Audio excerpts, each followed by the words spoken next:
ഇപ്പോൾ ടി നന്ദഗോപാൽ കൂടി ചേരുന്നുണ്ട്. നന്ദഗോപാൽ, നമുക്കറിയാവുന്ന പോലെ തന്നെ ഉപതെരഞ്ഞെടുപ്പിന് ശേഷം ബി.ജെ.പി നേരിട്ട വലിയ തോൽവിക്ക് ശേഷം വലിയൊരു തർക്കം അവിടെ ബി.ജെ.പിക്ക് അകത്ത് നിലനിന്നിരുന്നു. അതിപ്പോൾ വളർന്ന് കുറെ കൂടി 7 കൗൺസിലർമാർ കളം മാറ്റി ചവിട്ടുന്ന ഒരു സാധ്യതയിലേക്ക് വരുന്നു. ഈ സന്ദീപ് വാര്യരെ മുൻനിർത്തി കോൺഗ്രസ് പ്രതിപക്ഷം അവിടെ വലിയൊരു ഓപ്പറേഷൻ നടത്തുകയും ചെയ്യുന്നുണ്ടെന്ന് മനസ്സിലാക്കുന്നു. ഇപ്പോൾ ഈ വിമതപക്ഷം മറ്റൊരു യോഗം ചേർന്നു എന്ന് മനസ്സിലാക്കുന്നുണ്ടല്ലോ. അവരുടെ അടുത്ത നീക്കം എന്താണെന്നാണ് ഇപ്പോൾ മനസ്സിലാക്കുന്നത്. അത് തടയിടാൻ ഏതെല്ലാം തരത്തിലുള്ള നടപടികൾ, നീക്കങ്ങൾ ബി.ജെ.പി നേതൃത്വം അവിടെ നടത്തുന്നുണ്ട്? അടുത്ത നീക്കം എന്താണെന്നാണ് മനസ്സിലാക്കേണ്ടത്?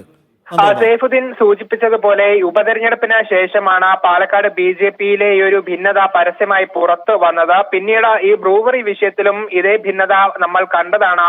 ബി.ജെ.പിയുടെ ദേശീയ കൗൺസിൽ അംഗം തന്നെ ബ്രൂവറിയെ അനുകൂലിച്ച രംഗത്തെത്തുന്നു. അദ്ദേഹത്തെ തള്ളിക്കൊണ്ട് ബി.ജെ.പി ജില്ലാ അധ്യക്ഷനുമൊപ്പം ജനറൽ സെക്രട്ടറി സി കൃഷ്ണകുമാറും രംഗത്തെത്തുകയും ചെയ്തിട്ടുണ്ട്.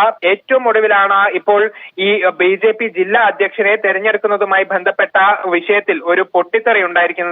ഇവിടെ ഈ കൗൺസിലർമാർ, അതൃപ്തരായ നേതാക്കൾ പറയുന്ന കാര്യം, ചട്ടങ്ങൾ പൂർണ്ണമായും ലംഘിച്ചുകൊണ്ടാണ് പ്രശാന്ത് ശിവനെ ഈ ജില്ലാ അധ്യക്ഷന്റെ സ്ഥാനത്തേക്ക് തെരഞ്ഞെടുക്കുന്നത് എന്നുള്ളതാണ്. നേരത്തെ ഒരു പിന്തുണയൊക്കെ തേടിയിട്ടുണ്ടായിരുന്നു. പ്രശാന്ത് ശിവന് ഒപ്പം തന്നെ മറ്റ് നേതാക്കളുടെ പേരുകളും ജില്ലാ അധ്യക്ഷന്റെ സ്ഥാനത്തേക്ക് കൊടുത്തിട്ടുണ്ടായിരുന്നു. അതിൽ പലർക്കും വലിയ പിന്തുണയും ലഭിച്ചിട്ടുണ്ടായിരുന്നു. പക്ഷേ ഈ പിന്തുണ ലഭിച്ചവരെ മാറ്റി നിർത്തിക്കൊണ്ടാണ് പ്രശാന്ത് ശിവന്റെ പേര് ഇപ്പോൾ മുന്നിലെത്തിയിട്ടുള്ളത്. അദ്ദേഹത്തെ ജില്ലാ അധ്യക്ഷനാക്കുമെന്നും അറിയിച്ചിട്ടുള്ളത്.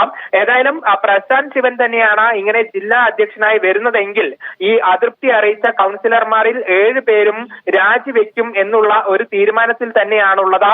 അത് ഇന്ന് ചേർന്ന യോഗത്തിൽ അവർ ആ തീരുമാനം സ്വീകരിക്കുകയും ചെയ്തിട്ടുണ്ട്. കൗൺസിലർ സ്ഥാനത്തിനൊപ്പം തെരഞ്ഞെടുക്കപ്പെട്ട മറ്റ് സ്ഥാനങ്ങളും രാജിവെക്കാനും ഇവർ തീരുമാനിച്ചിട്ടുണ്ട്. അങ്ങനെ ഒരു കടുത്ത തീരുമാനത്തിലേക്ക് പോകാൻ തന്നെയാണ് കൗൺസിലർമാരുടെ നീക്കം. അതേസമയം വിയോജിപ്പിന് കാരണം എന്താണ്? വിമതപക്ഷം മറ്റാരെയാണ് ജില്ലാ അധ്യക്ഷ സ്ഥാനത്തേക്ക് ഉയർത്തിക്കാട്ടുന്നത്? അവരുടെ പിന്തുണ ആർക്കാണ്, നന്ദഗോപാൽ?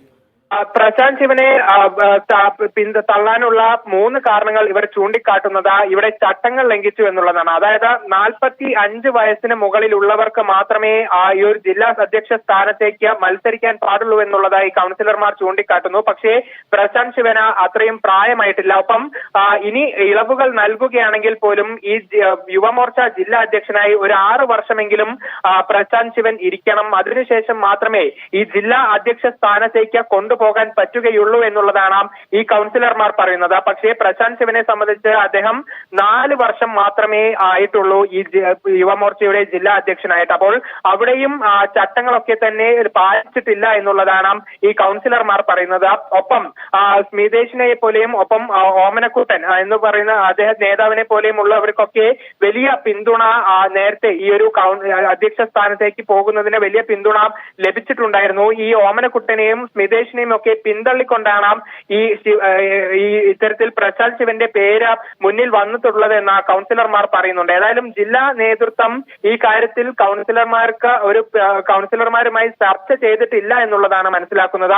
നേരത്തെ നേരത്തെ തന്നെ പാലക്കാട് ബി.ജെ.പിയിൽ നിലനിൽക്കുന്നുണ്ടല്ലോ. അതിപ്പോ വളർന്ന് ഒരുപക്ഷെ 7 കൗൺസിലർമാർ കളം വിട്ടേക്കും എന്നുള്ള സൂചന വരെ എത്തി നിൽക്കുന്നു. ഞാൻ ചോദിക്കുന്നത്, ഇതിപ്പോൾ 7 കൗൺസിലർമാർ മറുകണ്ഠം ചാടിയാൽ തന്നെയും ഭരണം വീഴാനുള്ള എത്ര കണ്ട് സാധ്യതയുണ്ട്? അവിടുത്തെ കക്ഷിനില എങ്ങനെയാണ്?